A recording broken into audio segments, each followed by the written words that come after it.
Profesor dr. Zvezdan Pirtošek, našli ste se pred novim izzivom, ki je pravzaprav povezan tudi z dogajanjem v preteklosti, kajti pred 35 leti ste ustanovili društvo Trepetlika, danes ga vodite.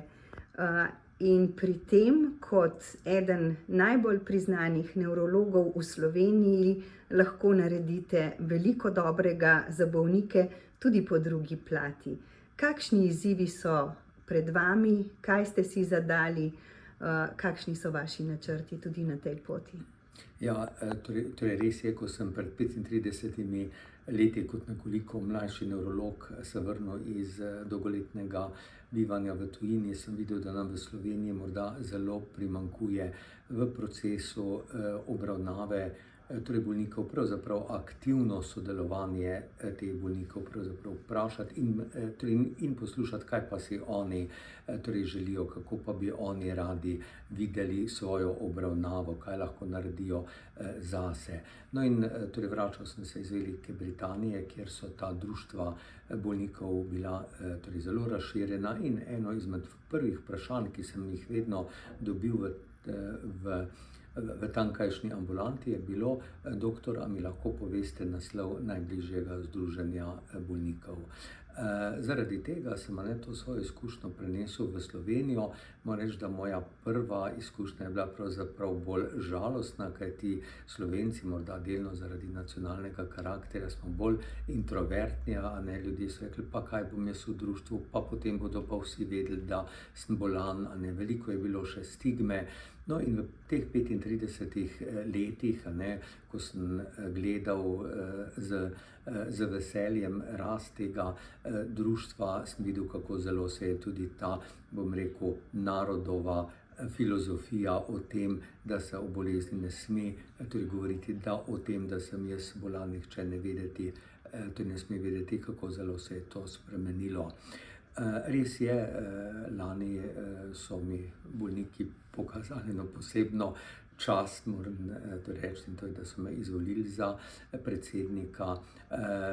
Seveda rast in delovanje društva dobro poznam in ga bom v tistem dobrem nadaljeval. V dobrem je predvsem to, da bomo teh 10 000 ljudi, ki imajo parkinsonizem v Sloveniji, torej ozaveščali, jih izobraževali.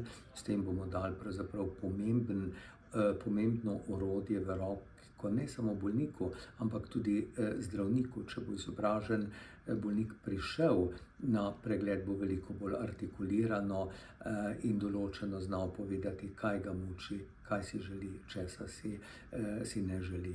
No, poleg tega imamo zdaj novo izborjeno čudovito možnost skupinske obnovitvene torej rehabilitacije, ki jo financira Ministrstvo za zdravje. Se pravi, vsak bolnik z Parkinsonovo boleznijo v Sloveniji sedaj lahko odide za nekaj več kot 2 tedna v eno zdravilišče in je deležen te rehabilitacije. Pomembna naloga za bodočnost bo, da se to ne bo končalo samo pri teh 2 tednih in nekaj več, ampak da bomo torej tega bolnika potem vključili v sistem rehabilitacije za ves potek njegove bolezni. No, poleg tega raziskave jasno kažejo, da kronične nevrodegenerativne bolezni postanejo veliko bolj obvladljive, ne samo, da jih človek ne skriva, ampak da se aktivno socializira, da ima prijatelje. Zaradi tega je pomemben del Trepetlike tudi organiziranje takih socialnih srečanj, in potem zelo mi bo pa tudi pomembno pravzaprav neka decentralizacija Trepetlike. Zelo se želim približati bolnikom po vseh vasicah in mestih Slovenije, in tu sva s podpredsednikom gospodom Malovrhom že zelo lepo začrtala, obiskala sva že niz lokalnih sredin, tako da mi bo izjemno pomembno pravzaprav delo na terenu, predvsem pa neko sodelovanje ki bi zelo želel, da ga zaznamujejo spoštovanje drug do drugega, spoštovanje do bolnika, spoštovanje do bolnikov in do zdravstvenega sistema in demokratično in zelo transparentno, tudi finančno vzdržno vodenje. Predvsem pa se moramo pravzaprav tudi vsi zavedati, da življenja, čeprav zaznamovana s še tako težko boleznijo, lahko izpišejo lepe, tudi čudovite zgodbe. In pravzaprav je to treba podpirati na celostni ravni, tako na strokovni kot na individualni. In mislim, da gremo tu v Sloveniji kar pravo pot. Ja, tako lepo ste povedali, da nimam kaj dodati pravzaprav. Morda bi vprašala samo še to, kakšni pa so danes ključni izzivi, kar se tiče samega zdravljenja, novih možnosti zdravljenja? Slovenija se lahko tudi pohvali, da je bila vedno in tudi še vedno je med prvimi v Evropi, ko gre za uvajanje novih zdravljenj. Marsikje v tujini nas imajo pravzaprav za vzor tako hitrega uvajanja novih terapij, kakor tudi multidisciplinarnega, multitimskega pristopa, ko se okoli bolnika pravzaprav zavrtijo strokovnjaki različnih strok. Naš glavni izziv je pravzaprav izziv slovenske družbe in to je, da skrajšamo čakalne dobe, da olajšamo dostop do zdravnika, nevrologa, vendar ne samo do nevrologa, ampak da bi vsak bolnik s Parkinsonovo boleznijo v Sloveniji imel dostop do multidisciplinarne obravnave. Ne morem se upreti temu, da bi vas vprašala, ali poznate recept, kako skrajšati čakalne dobe, kako izboljšati dostopnost do specialistov, kako izboljšati razmere v našem zdravstvu.